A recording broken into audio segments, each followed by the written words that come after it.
What is up, you guys? It is your boy Phoenix Brenton here, and welcome to today's video. In today's video, we are going to be doing my second NFL mock draft. And I did things a little bit differently this time. Instead of using it on my Chromebook, I actually did it on my phone, but then I just typed everything out, which was kind of a bit of a pain, but it was whatever. But before we get into today's video, like and subscribe. We are on the road to getting to 700 subscribers. But anyways, enough said. Let's get into the video. And starting off, my first two picks are the exact same. It's Fernando Mendoza to the Raiders and Arnbell Reese Jr. to the, or just Arnbell Reese Jets. These are probably, I feel like, the two locked on picks. I mean, the Jets could go like a number direction with the pick, but in my opinion, this is probably how the first two picks are going to go. Then with the number third overall pick, the Arizona Cardinals, this is my first change-up of the entire draft. I have Francis Manoa out of Miami going to the Arizona Cardinals. I feel like it's kind of just a toss-up between them really going with edge or them going with offensive line. I feel like it's probably going to be one of those two positions. Heck, it could honestly even be Sonny Styles, really. But I feel like it's either Sonny Styles, David Bailey, because I think he's just better than Ruben Bain, which I guess Ruben Bain could be an option. Spencer Fano or Francis Manoa. It's one of those five picks. Yes, it could be Jeremiah Love, but I would be very surprised if that's the case. And it also could be Sonny Styles, but I would also, again, be kind of surprised if that was the case. Then we got the number 4 overall pick. I have the Giants selecting Texas Tech edge rusher David Bailey. Wait, isn't that accurate, right? Giants? Oh, wait, no, the Giants don't have the 4th overall pick. Who had the 4th overall pick? It was the Titans. My bad. My bad. I put that in wrong. It was the Titans who drafted David Bailey with the number 4 overall pick. The point is that he got drafted number 4. I think this is just makes the most sense. Tennessee, I see either drafted David Bailey, if he's available, Ruben Bain, or Carnell Tate, I guess, and Sonny Styles. Those were like the 4 players I would see. Then the number 5th overall pick, we have Spencer Fano to the Giants. Very self-explanatory. I just think they need offensive line help. He would help in the offensive line. And also, I forgot to mention this. This is a 2-round mock draft. I actually probably will put this on the title, but just to let you guys know. So I'll probably just speed by with some of these picks, like the Browns going with Carnell Tate. Makes sense. Commanders going with Jeremiah Love. Makes sense. Sonny Styles to the Saints. I think this makes most sense because, again, they replaced Demario Davis. I'm probably going to talk about a lot of these very quickly just because, one, it's not really much explanatory and stuff, but I might talk about some of the more interesting picks, which I'll talk about that later. Then at number 9, we got Ruben Bain Jr. I think this makes a lot of sense, obviously, just because they need edge.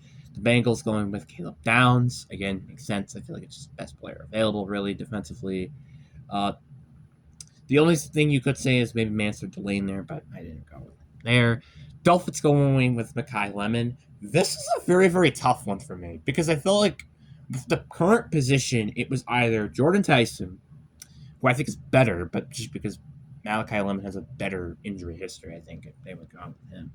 And then Mansard Delane. The reason why I think it was between those 3 is because, again, Dolphins need a wide receiver, but they also need corner pretty badly. So I just kind of felt like it was kind of a toss-up, but I kind of just like Mekhi Lemon a little bit better there. Then the Cowboys went with Mansard Delane. That was just a giant steal, in my opinion. Rams, they go with Marlon Freely, tackle out of Georgia. Pretty sensible move. They should go and try to get offensive linemen to protect Matthew Stafford or Robert, again, their franchise quarterback in the future. Then you had Jordan Tyson to the Ravens. Makes a lot of sense. They don't need edge rusher anymore, so it's very fair to say that they could just go with probably best player available, honestly. Jermon McCoy to the Bucks. They need corner. Honestly, just need defense. Then we had Ty Simpson to the Jets. If I'm the Jets, I'm not drafting Ty Simpson. Unless he was available at maybe pick 33. I guess. But I just don't see why they would draft him at 17 or 16. But I kind of just wanted to throw it in there for fun, and also with the potential rumors of him going there. Next pick, the Lions. I had them going with Caleb Proctor. Makes sense. They need offensive line after releasing Taylor Decker. Dylan Feynman to the Vikings. Makes sense. They need secondary help. Panthers going with Kenyon Sadiq. Makes sense. Cowboys, I have them going with CJ Allen. I had kind of a mixture between him and like Kendrick Folk or Miki Mesidor, but I got with Caleb Proctor instead, or not Dylan Feynman, CJ Allen. They're probably in a prime position to trade down at either pick 20 or pick 12, in my opinion. But that's my opinion. 21, I have Afi Owe, guard out of Penn State, going to the Steelers. Like I said, I think they could go with offensive line here and not go wide receiver, as even though a lot of people should. 22, I have Peter Woods to the Chargers. I just didn't see any understanding of why they go draft an interior offensive lineman here. I like just Peter Woods better as a player. Casey Conception to the Eagles. I think A.J. Brown will be leaving eventually, so it makes sense to draft wide receiver. Browns, I go with Max Anchor, tackle out of Arizona, to the Browns. Makes sense. They need offensive line help, and I think they need to get younger at the position as well. Bears, they got Akeem Mesidor, arguably best pass rusher available, and they just desperately need edge. 26, I had Kalen McDonald out of Ohio State to the Bills. Honestly, it kind of just felt like just this either the best, just literally the best trench player available, and that's who it definitely was in my opinion.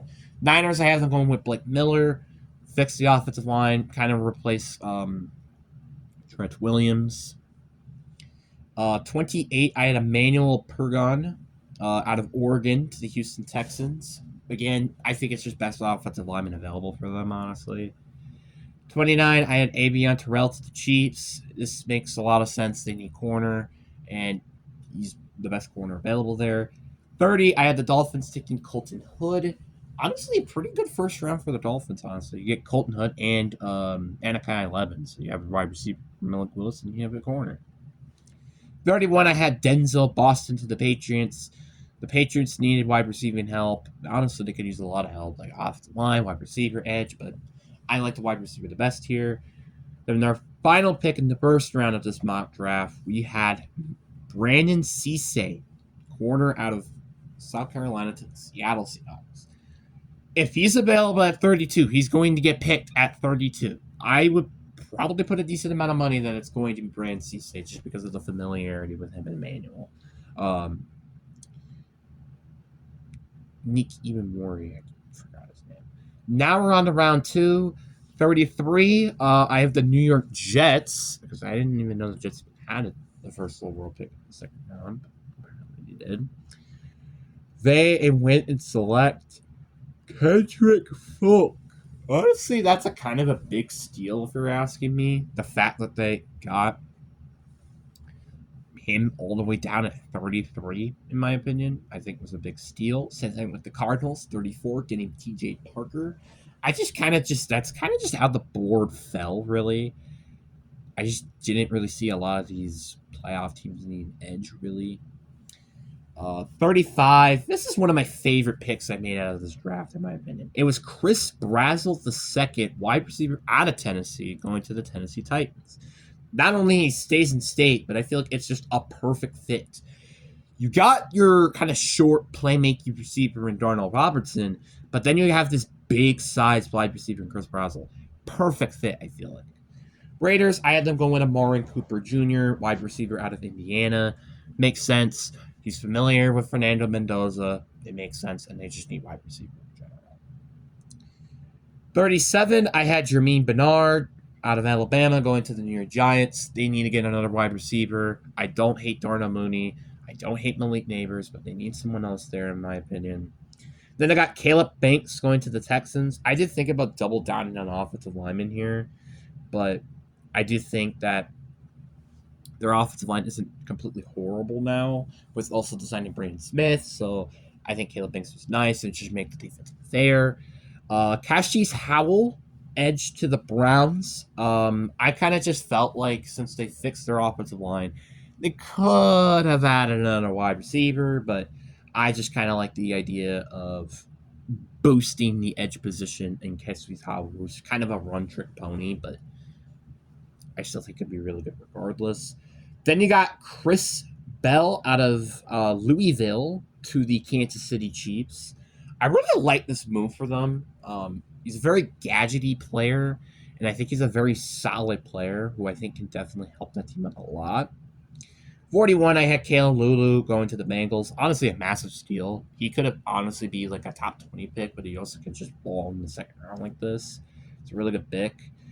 42, I had Skylar Bell out of UConn going to the New Orleans Saints. They need some other receiver help. This makes a lot of sense. Bryce Lance to the Dolphins. I know the reason why I see them going hit like in round 2 or something, or round 3 even, is mainly because of just the factor of he fits the Dolphins, really, I feel like. Then you had Christian Miller out of Georgia to the New York Jets. The Jets are just disgusting now on defense because you get Arbel Reese, Ketchuk Falk, and Christian Miller. Like, that's just a disgusting defense. Then you got Chase Boseman to the Ravens at 40. Oh, that was 44. At 45 here, very understandable. They need to fix the offensive line to protect Lamar, and you can never have enough offensive linemen. 46, I had the Buccaneers going with Jacob Rodriguez. Probably one of the biggest risers. Like, he was projected to be like an early day 3, late day 2 pick. Now he could be like an early day 2, potentially even late round 1 player. Then I went with Jenny's Dunker, tackle out of Indianapolis. They lost Brandon Smith, so you could just slide him right at right tackle. I think that would be excellent because he's a great offensive lineman. Lee Hunter to the Atlanta Falcons. It's kind of a wishy-washy with this pick because, again, they did draft Zach Harrison not too long ago, but I just felt like it's kind of just best defensive player available for them, and I liked Lee Hunter a lot. Obviously, they could have gone with wide receiver, but I just didn't like how the board was receivers. Vikings, they went with Kenneth Aubry II. It just made a lot of sense to me. One, the Packers don't get him, and two, they also really need corner. Number 50, I had the Detroit Lions taking Jake Golladay, linebacker out of Cincinnati. I think they needed linebacker, especially when you lost Alex Alonso, who was a nice veteran presence, and I think he could definitely replace that mole. The Panthers, I had them going with basically best player available, which was Manuel McNeil Warren, safety out of Toledo. This is a really, really cool fit, and I really like this idea, just having him in that secondary. Nice. 52, I had the Green Bay Packers selecting Chris Johnson. I really like this pick for the Packers. They need corner, and honestly, unless there's like Lee Hunter or Christian Miller or something available at 52, I don't see them going with anything else but corner. 53, I had the Steelers going with Elijah Surratt out of Indiana. They could still theoretically use wide receiver technically, even though they have Michael Pittman, DK Metcalf, which is why I had them going with Elijah Surratt at 53. Then I had Zaya Young out of Missouri going to the Philadelphia Eagles. They could use some depth at the pass rushing position, and I really like Isaiah Young as that depth pass rusher for them. Then I had a little bit of a reach with some of these center picks, honestly. Maybe even one of these other picks, which I'll talk about later. With Connor Lew, center to the Chargers. They need center, and I felt like the board was just going to keep getting worse and worse and worse. This is probably an occasion where the Chargers do end up trading down, but in this case, since they can't, this is where I had it going. Then the Jaguars, I had Josiah Trotter, linebacker out of Missouri, going to the Jaguars. They just lost Devin Lloyd, so they need to replace him ASAP, and Josiah Trotter can definitely help with that. 57, I had the Chicago Bear go with AJ Hawsley out of LSU, the safety. They need some help, some additional help on that secondary and just defense in general. And I think AJ Hawsley can definitely help that.